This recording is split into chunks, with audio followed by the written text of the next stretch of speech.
In Ireland, horses are an indelible part of the landscape, of history and memory, of a past and present where the ancient magic of the horse still weaves its spell. Their presence is pervasive, as if horses help to define what the Irish people are.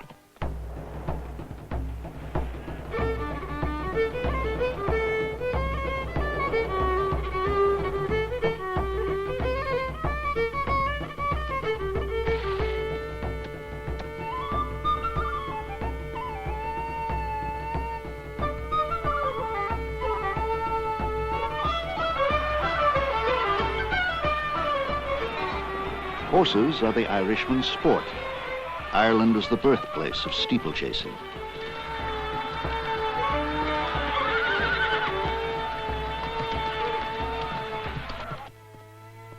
Horses are Ireland's tradition. Show jumping originated on this green land. Horses are Ireland's business. This is the Irish National Stud. Horses are Ireland's pleasure. Here people still ride across fields and farms to the hounds, and thousands of families keep horses for recreation.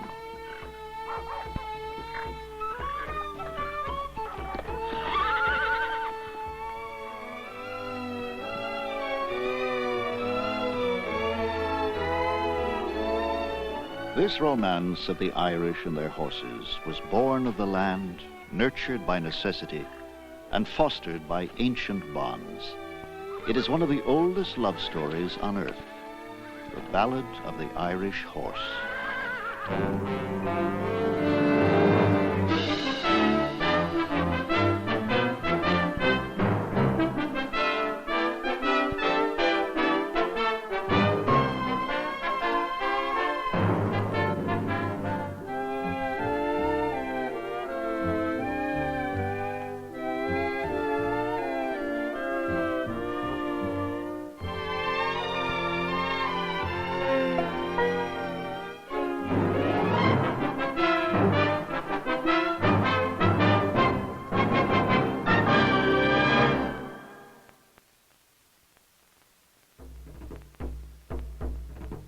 Ireland, island of myth and mystery, of wild shores and soft rains, lush pastures and rich soil, where the past still lives.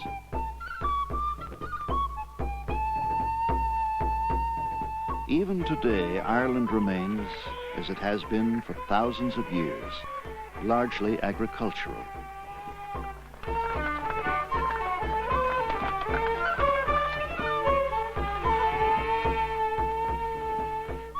Here the story of man and horse stretches over the centuries, a saga woven of threads of tradition and history, custom and religion, that binds them inseparably in the fiber of Irish life. While the rest of Europe was transformed by the Industrial Revolution, Ireland remained essentially untouched and unchanged. Until only 40 years ago, most families in Ireland needed a horse to plow the fields through the week. On market days, the farmer hitched the horse to a wagon to haul his produce. On Sundays, horse and wagon took the family to church. In remote areas of the West, the old Irish ways and language survive.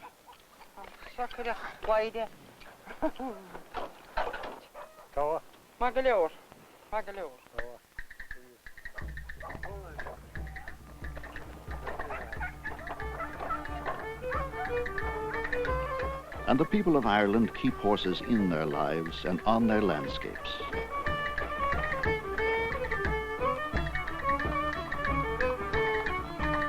Here, people still go to fairs at villages and country crossroads to buy and sell horses as they have for centuries.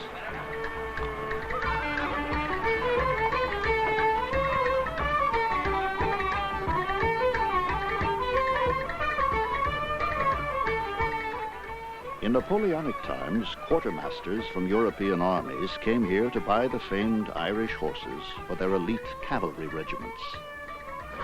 Today, at the great October Fair in Ballinasloe, flavor of a lost age lingers.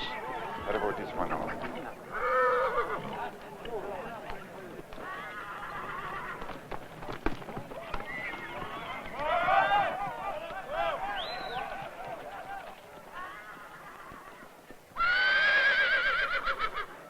I'm a great believer in dung. And if I have any dung, it goes out on grassland, it's harrowed in, and it makes fat land out of lean land. Does it? If she's there for 50 pounds, she's there. Right. The trading is still punctuated by the slapping of hands. A middleman still brings buyer and seller together. And a bit of earth on the horse's hindquarters still shows that a bargain has been struck. Like his father and grandfather, John Daly is a horse breeder. He came to this fair with his father. Now he brings his son, Alan, knowing the boy will follow in his footsteps. And today he has come to buy Alan a pony. We'll go and see something else anyway. Here, this evening.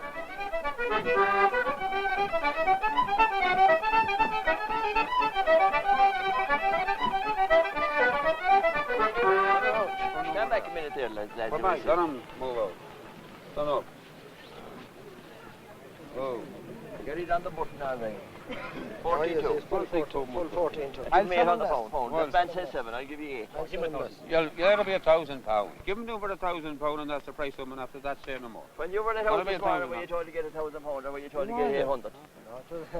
Well, I look at it this way. Your young lad will be getting a good pony, and he's a good rider, and I'd like to see him getting the pony. If you tell me you take it out, I'll divide the last £200, £900. That's 900. Right? Give him £1,000. It's not 1,000. Go on, give him £1,000. Go on, give him £1,000. I'll tell you what I'll do. I'll go away and leave you for an hour to think about it. And you might get a better man. I'm here to sell him. That'll be £1,000 of both of you. Listen, you're only fiddling around there like a fiddler. What? That'll be £1,000 quid and get the money. Go on, give him £1,000. Give him a check there for £1,000.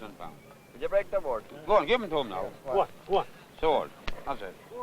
I'll give you my old locker. Oh, That's all right. I wouldn't talk about that. It's right. Count it now, we'll see. Count that. Hold that. 4, 1,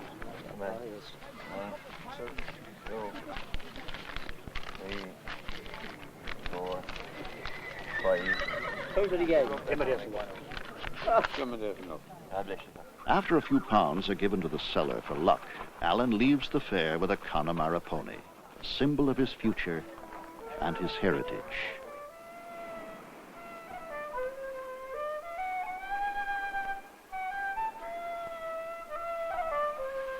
Some 9,000 years ago, man made his way here, crossing a land bridge that once linked Scotland and Ireland. Horses arrived about 2000 BC, brought by Neolithic peoples who introduced their farming culture to this fertile land. The island's placid existence exploded around 500 BC as a wave of Celtic warriors invaded, their battle chariots drawn by hot-blooded horses.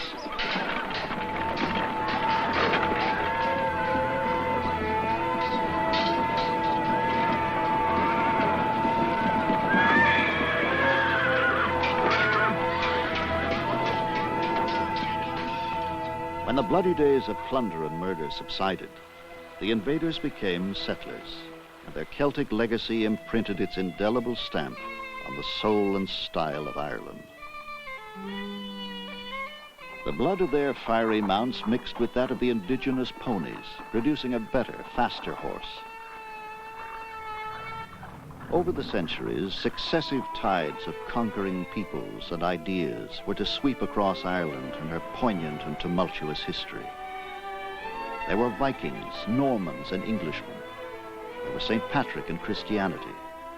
All would create permanent changes on the face of the land and in the hearts of the Irish people.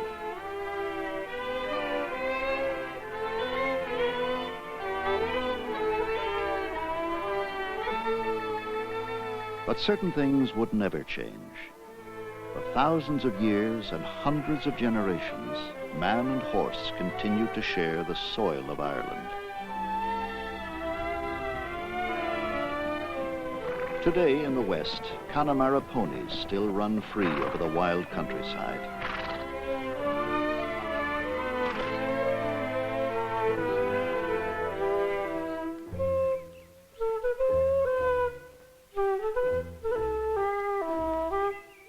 Here at Loch Mask in County Mayo, John Daly has kept 2 stallions isolated on an island through the winter. The island is a short trip by boat from the lake shore and Daly's stud farm. Connemara ponies are in fact small horses, muscular and strong-boned. Perfectly adapted to the rugged western landscape, they retain the iron constitutions of wild horses, the ability to forage, the strength to survive on their own in an untamed wilderness. But now in spring, it is time to reunite the grey stallion with the mares. Come on, boy. Come on, boy. Here's a boy. Here's a boy. He's a good fella.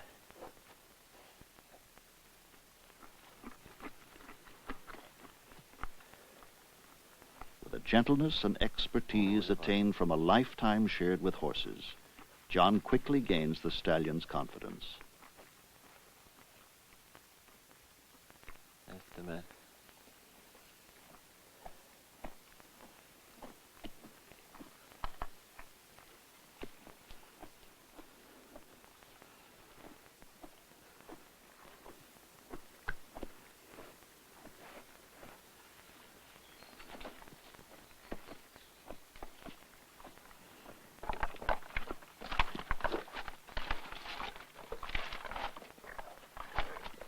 Sure-footed, with the tough hooves and strong joints characteristic of Connemara ponies, the stallion picks his way instinctively through the jumble of treacherous stones.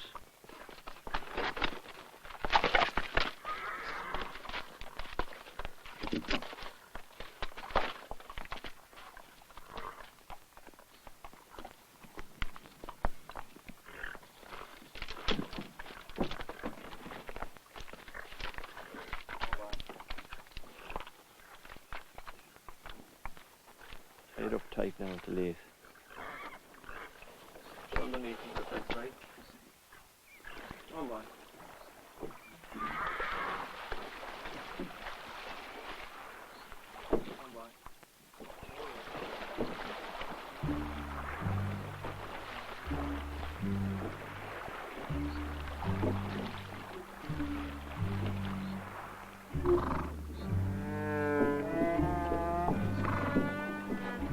There is evidence that spirited Spanish horses, some imported, some shipwrecked off the coast, mixed with the native ponies to create this hardy breed. Once used as both pack and plow animals in a rough and roadless countryside, today the intelligent, docile Connemara ponies are bred for riding. Daly will release the stallion with the herd, allowing him to mate with any of the mares that are in season.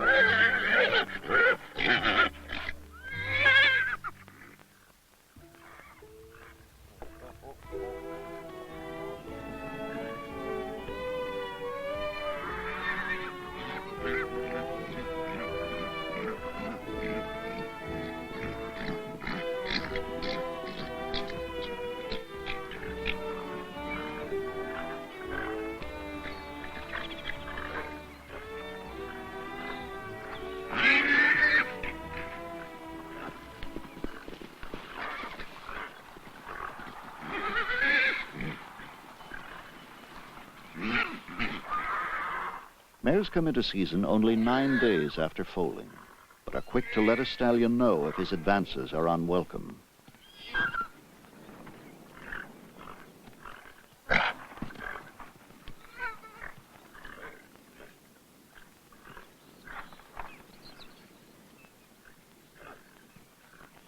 Her posture and stillness indicate this mare's receptiveness.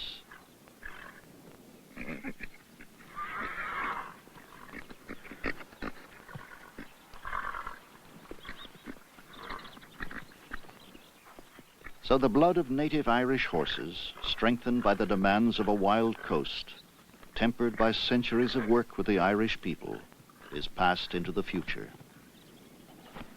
And if all goes well, in 11 months there will be a new foal in the Daly herd. At Tullara Castle in County Galway, Lady Anne Hempel began breeding Connemara ponies some 25 years ago. An avid rider from the age of 3, Lady Hempel wanted her children to share her lifelong enthusiasm.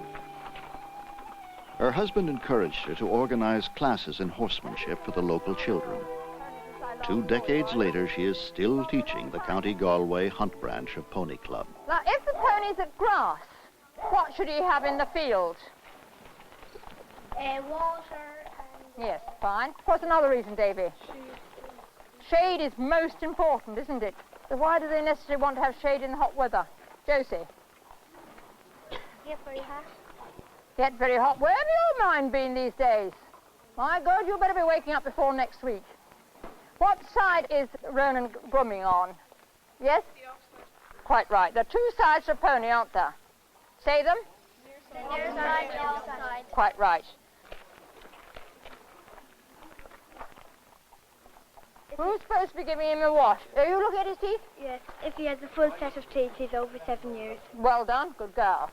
There are Pony Club branches all over Ireland, providing an opportunity for both country and city children to learn not only riding, but sportsmanship and proper care of the animals.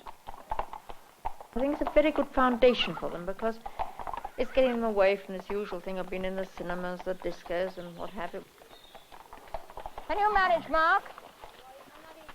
No, you're not able to mount. It's a long way up. I don't know if you'll be able to hold him, will you? Keep away from that. Go out in the middle of the field so that other people can get through and get mounted. Now, come on. I'll give you a leg. Up to Daisy. Well done. Good boy. I find it very rewarding, and it's more rewarding that when some of the children that were members of this branch when I first started, they're doctors or they're solicitors or they're business people now, and they are coming back and they've got children. I call all their children my grandchildren. I haven't got any of my own grandchildren, but I've got plenty of Pony Club grandchildren. Use your legs. Kick him on. Now take it easy. Just come back again and take it easy. Use your legs. Good boy. Don't go so far back. Now just trot into it. Good boy. Well done. Good man. Oops. All right? You're fine. Next. Shorten up your range. You haven't much contact, have you? You're meant to be trotting. For a small branch, we produced the winning Pony Club Championship teams. We've gone to England 3 times, which was quite something. I don't want any racing and I don't want anybody going into hospital. So for goodness sake, just take your ponies down. You can trot down across the field to the river. I'll show you which way to go.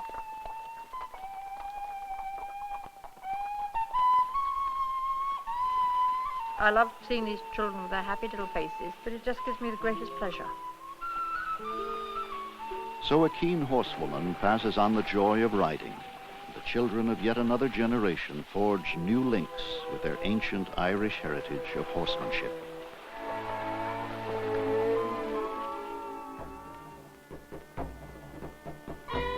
Racing horses was the Celts' favorite sport.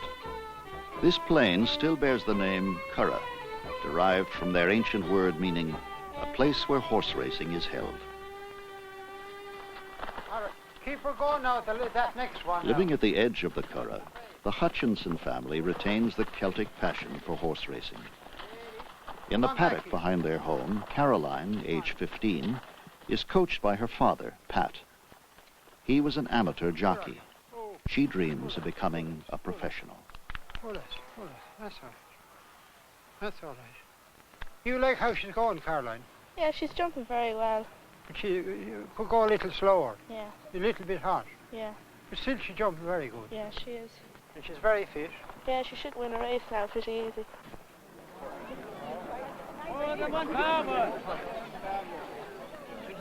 Pony races are held throughout Ireland. Though the jockeys are young boys and girls, the betting is serious business, with part of the proceeds going to charity. 6 to 4 on. 6 to 4 to the end. The father had always had about 100 horses. And he was one of the biggest dealers in the country. He had a couple of 1,000 acres of land, and I used to ride all our own horses. And now, thank God, the kids are following on. Caroline is one of 4 Hutchinson daughters participating in this competitive world.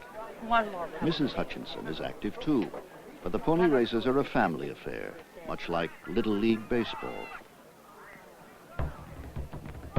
Some of Ireland's leading jockeys began their careers in the pony races.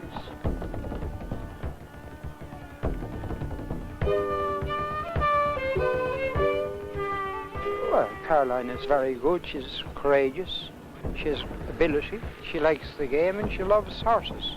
And I don't think she'll ever, no matter what I say or anybody else says, she won't do anything else. She rides to win, and I think that's the secret.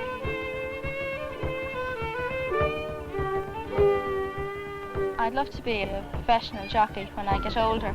The biggest challenge for me, anyway, is that I'm a girl. I don't think race riding is wonderful for little girls, but they do like it. They love it. They live for it. They don't want to go to the disco. They want their pony. They want to be a sport. You're always thinking of where you are and thinking ahead of the next bend, whether it's sharp or how to ride the next bend, and especially if you're on a pony that's slow earlier on and comes on fast at the end.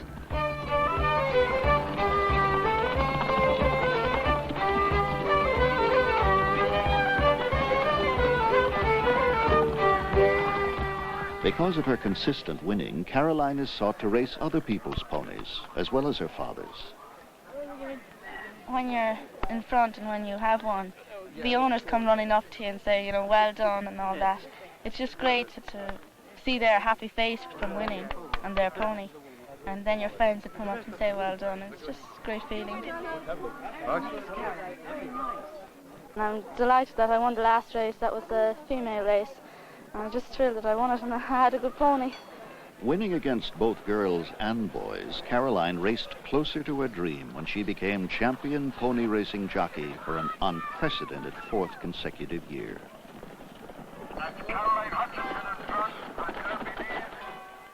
In 1752, with the steeples as starting and finishing points, a Mr. O'Callaghan raced a Mr. Blake from the church at Buttevant, jumping walls and fences, across farms and fields, to the church at Doneraile, thus running the first recorded steeplechase.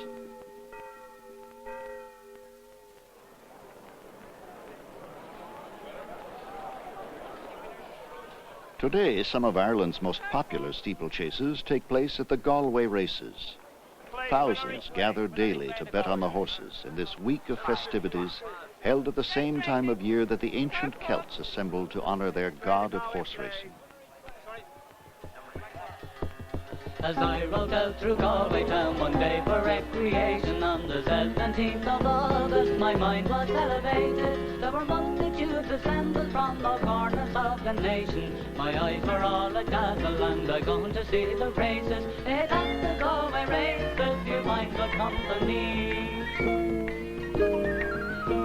It's there you'll see the boys and girls on ponies bright and snappy, dreaming of the future when they're winning all the races. There are gifts to buy to please the eye and keep the young ones happy, and games to play to pass the day and gladden all the races. It's at the Galway races, you'll find good company. It's there you'll see the jockeys and they mounted up so stately. The blue, the pink, the red and green, the emblem of our nation. When the bell was rung for starting, all the horses were impatient. I thought they never stood on ground, their speed was all amazing. It's at the Galway races, you'll find good company. There was 500,000 people there of all denominations. The Catholic, the Protestant, the Jew, the Presbyterian. Yet there was no animosity, no matter what persuasion, but smiles and hospitality, inducing fresh acquaintance. It's at the Galway races, you'll find good company. It's at the Galway races, you'll find good company. The National Stud was established to foster the Irish thoroughbred industry by providing breeders with good stallions at reasonable fees. The record of thoroughbred breeding dates from the publication in 1793 of the first English stud book, which listed 3 Arab stallions and the royal mares. Every thoroughbred on earth is descended from them. A sire is selected by the breeder on the basis of bloodlines traced back through the stud book, his conformation or appearance, and the number of races he has won. 6-year-old Raja Baba horse. He's a tremendous individual. Great mover, tremendous quality. His first crop on our foals, he won 4 group races, including the Corkinori Stakes at Royal Ascot in course record time. Dr. Moira O'Connor is deputy manager and resident veterinarian at the stud. We're just starting to build her back up again. Yeah. They're cutting her down. Yeah, she's walking very well now. Ireland is well known as the European nursery. We have the climate and the soil for rearing horses, and there's a tremendous closeness and a tremendous understanding of the horse in the Irish people. Among her responsibilities is determining when the mares are ready for covering.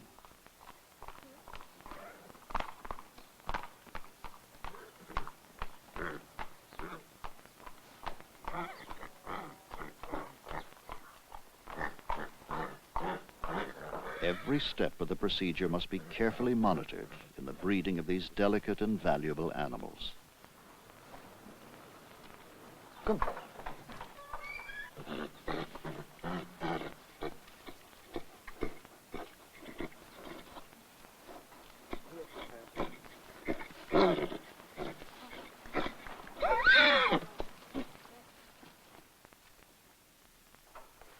Days after the covering, a sonogram is made by a visiting veterinarian and Dr. O'Connor.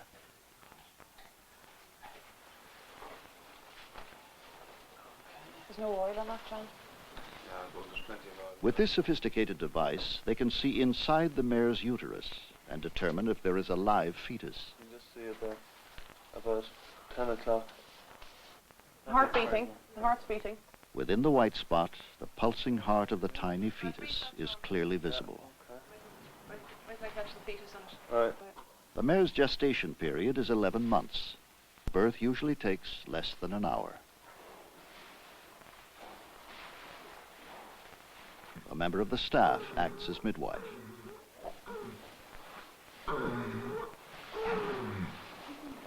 Yeah, that's her.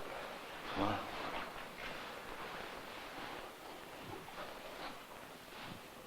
That's on her walking over.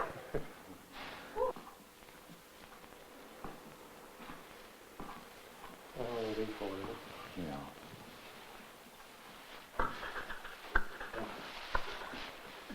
For Moira O'Connor and the staff, the hundreds of births they have witnessed in the past do not diminish the wonder of this moment. Well, they should get up now and do it. No.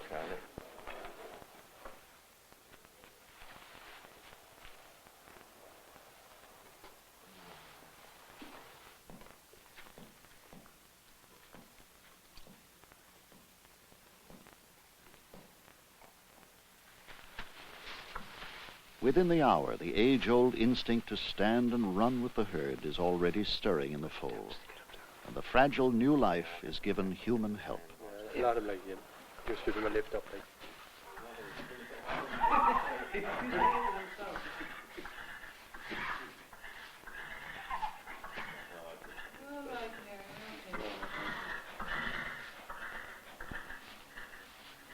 These spindly legs, now trembling and weak, have centuries of speed bred in them.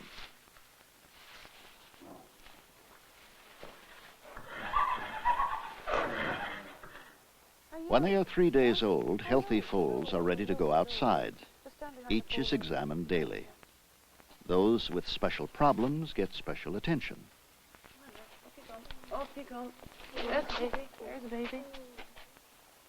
That's good. Okay. Come on.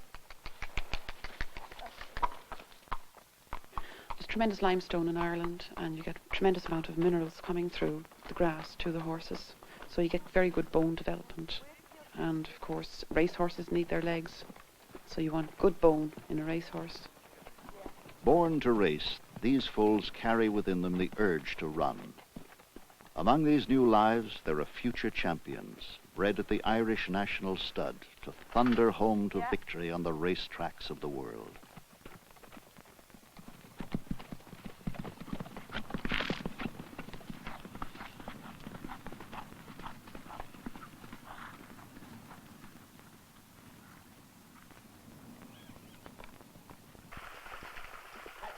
Here at Goff's, the finest thoroughbreds are offered at auction.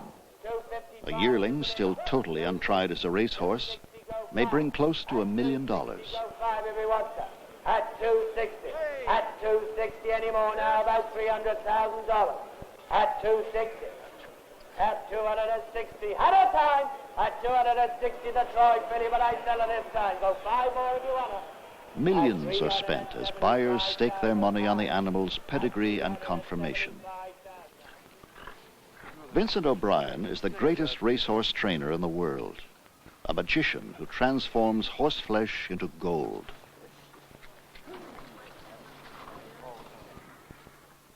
An international group of investors depends on his uncanny eye to select potential champions.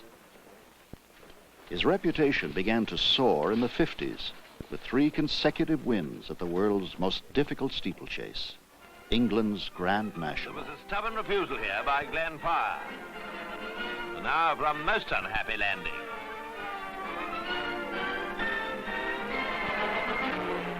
Those were the leaders at the 27th jump, but alas, this fence accounted for the gallant Sandu and Matu Vu. No, there was not to be a royal victory this year. At the last fence, Tudor Line jumped wide, but Queer Times made no mistake and galloped away in great style. Neither Tudor Line nor Carey's Cottage, who finished third, could possibly catch him now. It was Queer Times Grand National, all right. And it was the 3rd successive national win for trainer Vincent O'Brien. These are Irish.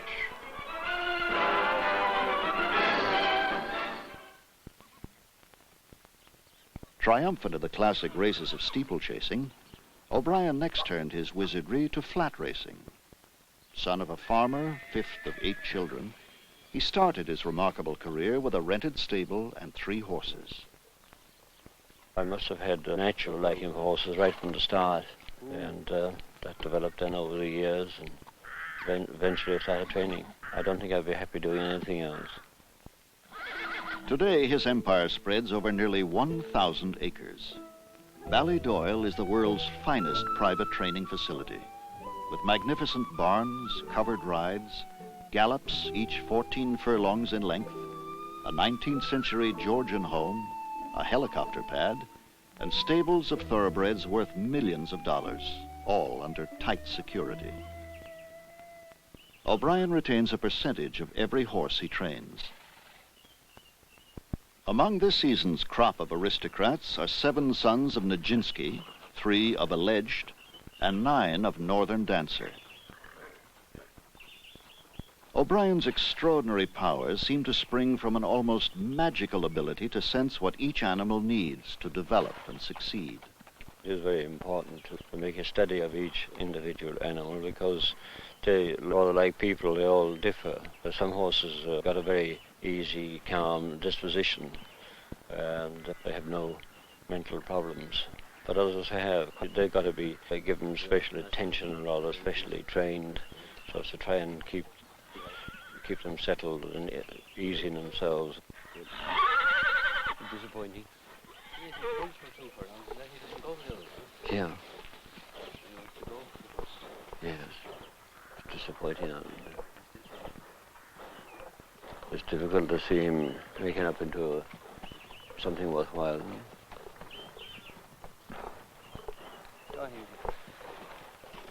O'Brien's success as a trainer is legendary. His race winnings alone have been as high as $1 million in a single year.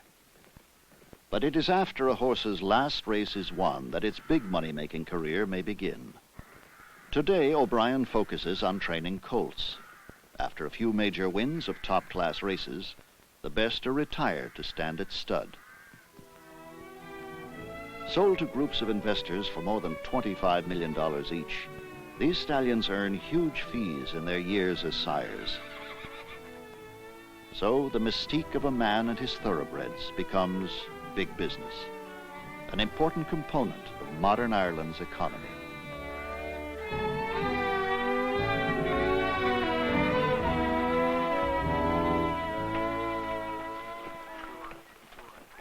In the 18th century, Irish farmers began to breed tough, powerful work animals, able to pull both plow and cart.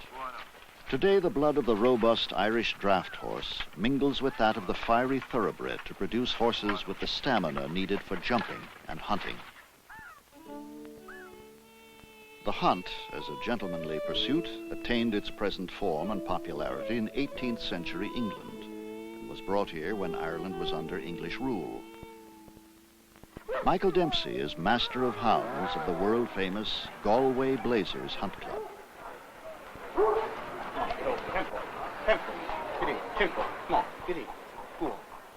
My grandfather was interested in, my father was interested in horses, and my uncle, they used to both hunt. At that time, you see, we used to do all the work with horses on the farm. There was no tractors. Once the exclusive province of the aristocracy, today the hunt's traditional style is enjoyed by thousands of ardent Irish riding enthusiasts. Get him! Up together! Get up together! Break it!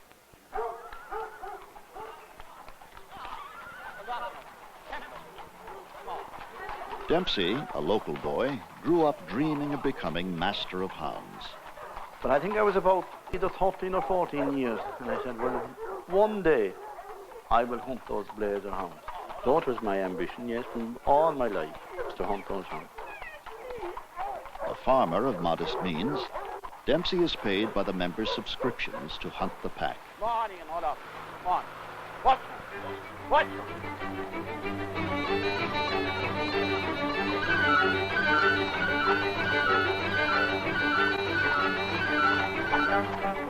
Oh, I love those hounds, and I know all them individually, and they all have a character, and they all are different, and I see them every day.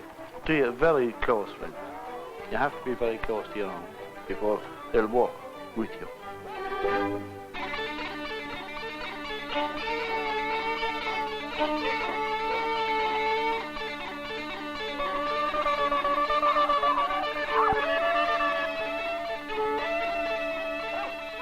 Farmers have long considered foxes to be vermin. Hounds were bred to scent the wild foxes that hid in fields and farms. Hunters riding to hounds followed on horseback, and so this sport evolved. And when you get out there and your pack of hounds going together and you hear their voice, that is the greatest feeling I know. And a good horse under you. And to be able to gallop right across the country behind them, and they're really running on and speaking. I think it's the best thrill that anybody could ever get. I don't know what it does to you, that the voice of those hounds, it just gets your blood really up. The first fox of the day is scented and pursued.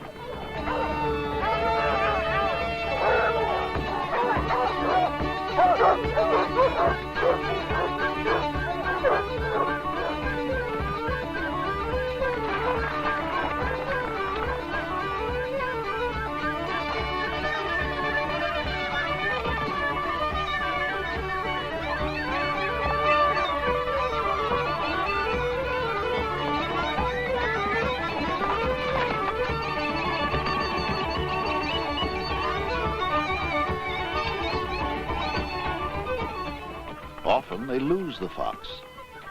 Sometimes they lose their seat. And occasionally they lose their way. Get up again. One stone is not that. All right. Be on the bird. Go on.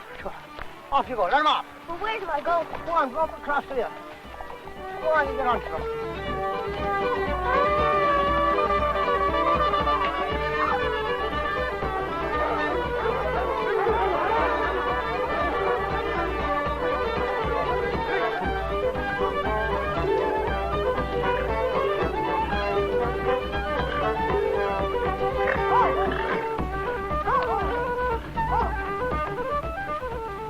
When the last fox outruns the hounds and the hour grows late, Dempsey calls a halt to the day's hunting.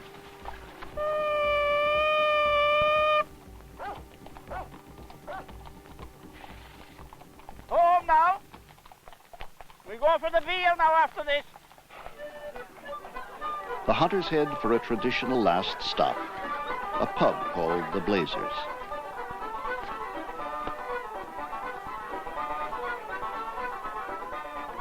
The Galway Blazers have a reputation for recklessness.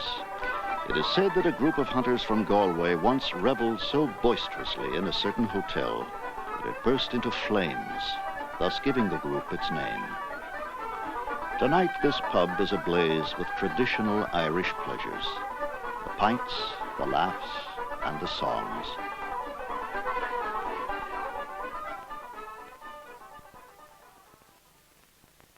Every year, the town of Mill Street hosts international show jumping competitions.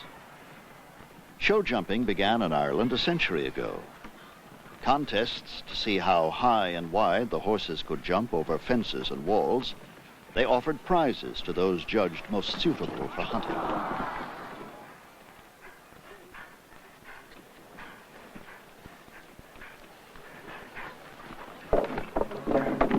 This competition is called Carroll's Boomerang Finder.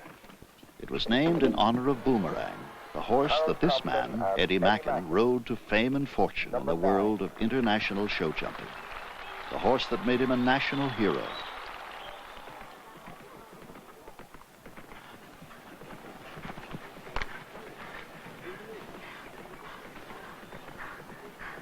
Mackin's great successes with Boomerang began in the mid-70s. Soon, horse and rider were labeled the most exciting partnership show jumping has ever seen. The Hickstead Derby, England, 1977. Winner in 1976 now. Can he beat this time? He'll have to do fantastic turns to do it. And there are few riders more likely to do it than Eddie Mackin. Come on, Boomerang! Come on, Boomerang! Yes! 57.3! Boomerang was everything I am. I just was very fortunate to meet him at the right stage in life. He was probably fortunate to meet me. We came together and developed a great partnership, and he put me right to the top of world show jumping in a very short period of time. All eyes are on the brilliant Irishman, Eddie Mackin. Just pauses. Gives him plenty of time. He's absolutely right for it. Go on, Eddie. What a magnificent performance by Eddie Mackin. Incredible to think that he's now won his fourth British jumping derby in a row. This trophy was commissioned after Boomerang had won his fourth consecutive Hickstead Derby. Hickstead Derby is probably one of the most difficult competitions in world show jumping to win. And for a horse to win it once is an achievement, but he actually won it 4 times. In 1980, Boomerang broke a bone in his foot, and Mackin retired him. But Hickstead brought them back for an emotional farewell tribute.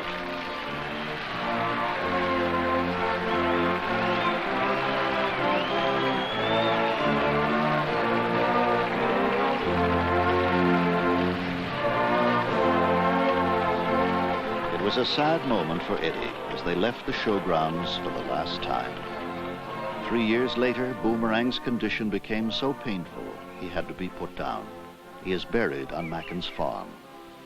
I'll never have a horse that will mean as much as Boomerang, and the possibilities of ever finding one with as much talent are very, very slim indeed. He was an exception. He was just so consistent. Every day he went in competition, he wanted to win. He just loved to win. He loved the atmosphere and loved to jump. But it's a fond memory for me to look back and think that I was associated with such a great horse. But obviously now I have to look and try and find one to replace him. The loss of Boomerang still haunts Mackin's life. With his wife Suzanne, he searches for a horse with a unique talent and temperament to replace Boomerang. Okay. All right. All right.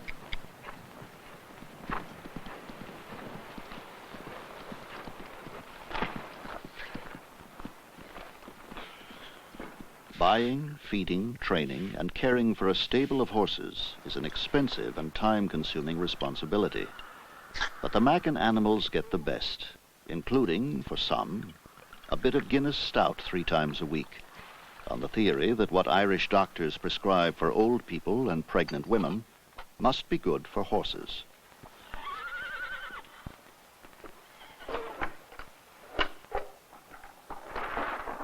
Youngest of 5 children, Mackin is the son of a small-town butcher. You ready to go? Yeah, he's fine. Right home. Yeah, you want to leave him for me in the morning, I'll ride him. A superb natural rider, he has grown to be a trainer with a special feel and touch for a horse.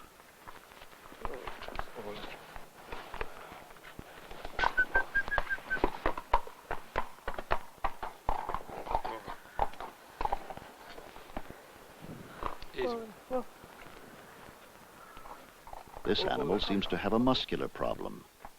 Mackin examines him to see if a veterinarian is required. I start to get a bit of a thing about this now, all the fiddling. Yeah, he's just anticipating. He's very tight there still. Well, Robin's coming this afternoon again anyway, isn't he? He is, yeah. Can you now work that other hand on top of his hip to save yourself? No? So there's definitely something catching in there. Yeah. It's just a really worrying thing for the horse anyway to have somebody contracting his muscles without Eddie himself has acknowledged that a horse like Boomerang comes along only once in a lifetime. But together he and Suzanne continue their quest, hoping to find, to create his next great show-jumping partner and soften the loss of Boomerang, a gallant champion and noble friend. Tell you what it reminds me of. Remember that chestnut foal we bought at John V. Donoghue? Oh, do you remember? Yeah, it is actually. That was probably about all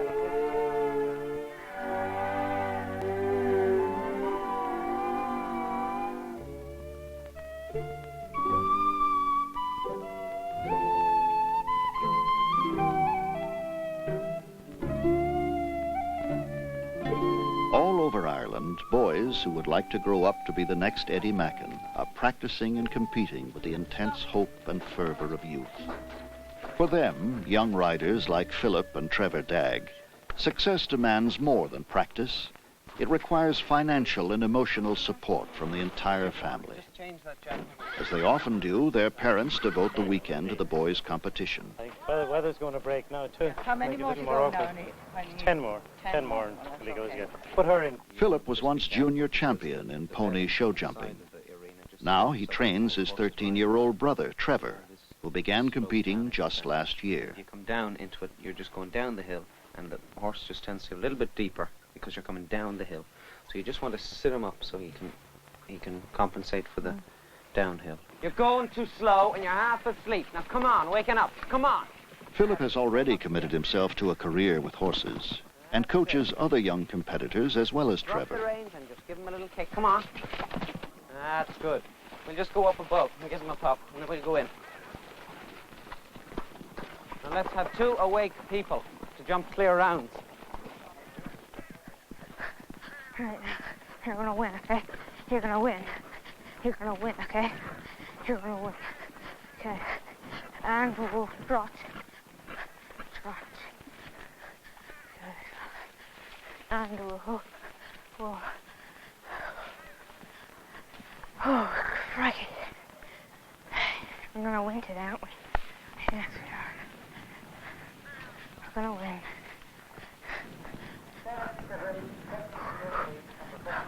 Go back and see Philip. Okay?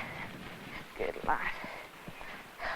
Every competition is an opportunity to grow in skill and experience.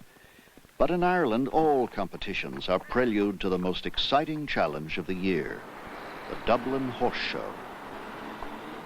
Ireland's greatest horse show, it has been attracting champions for more than a century.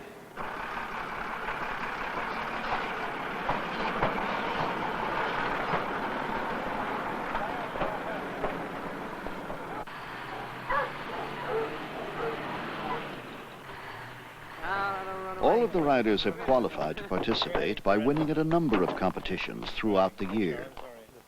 See not any horses jumping this evening? That's what the Friday have. Is he not?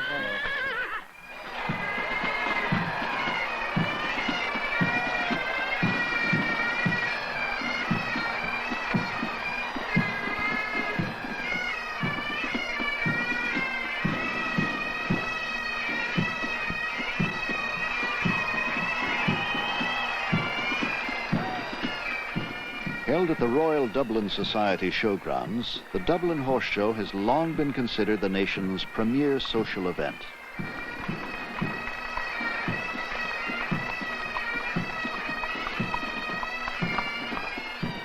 Enthusiasts from farms, villages, and cities across the country join international visitors as 1,000 horses and riders and teams from 5 nations stage 5 days of fierce competitions and showmanship.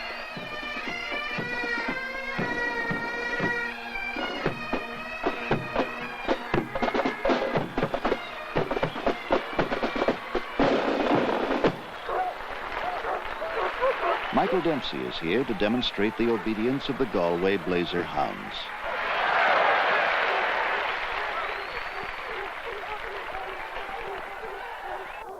And Trevor Dagg has an opportunity to compete in the same arena used by the international teams. Last day and you'll be all right. Okay? Don't worry about it. It'll all go all right when you get out there, okay? Okay, we give him a pop.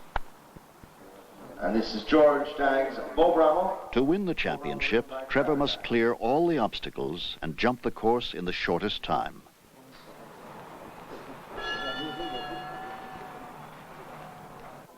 Easy. Oh, no. Whoa.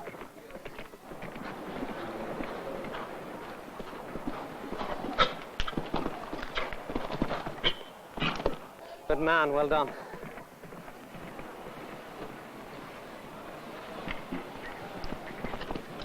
Oh, no. It's gone.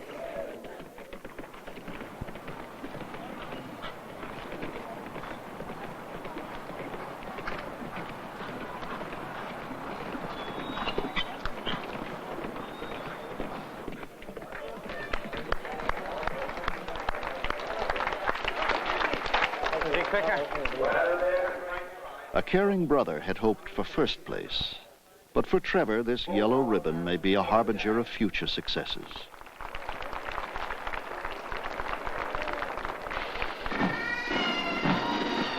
It was here that the world's first show jumping competitions were held. This year, Eddie Mackin is one of 4 riders to set a new Irish jumping record.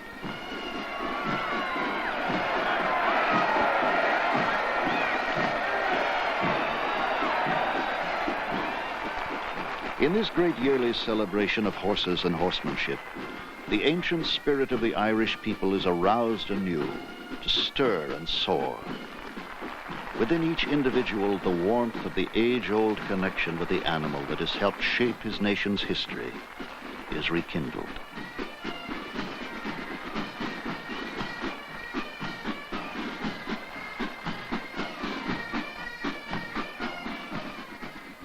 I think we have produced a lot of really world-class horses on the international scene, and they've become famous obviously from that. But I think the greatest asset the Irish horse has is that as a pleasure horse and for the amateur, he seems to be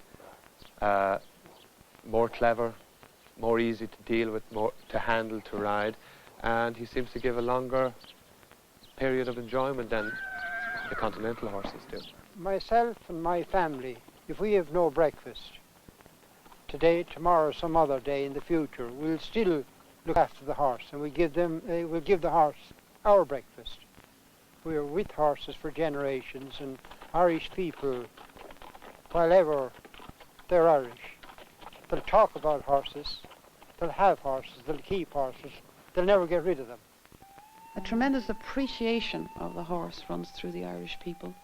Ireland is an island. We are an island people, and as a result, the traits that were in our forefathers are still present today, after many generations.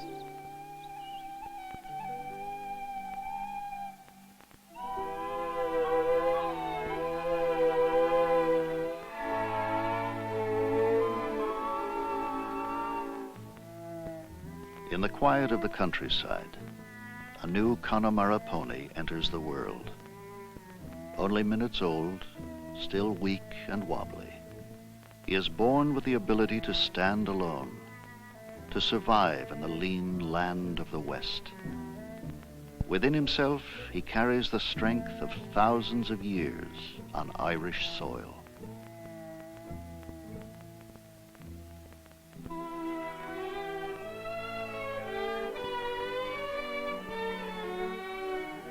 The saga of the Irish horse continues in the 20th century because to the people of Ireland, horses represent a link with old ways, old values, a traditional past they want to preserve. So the children of Ireland grow up with these animals, each generation adding new chapters of challenge and hope, triumph and love, to the timeless story that is the Ballad of the Irish Horse.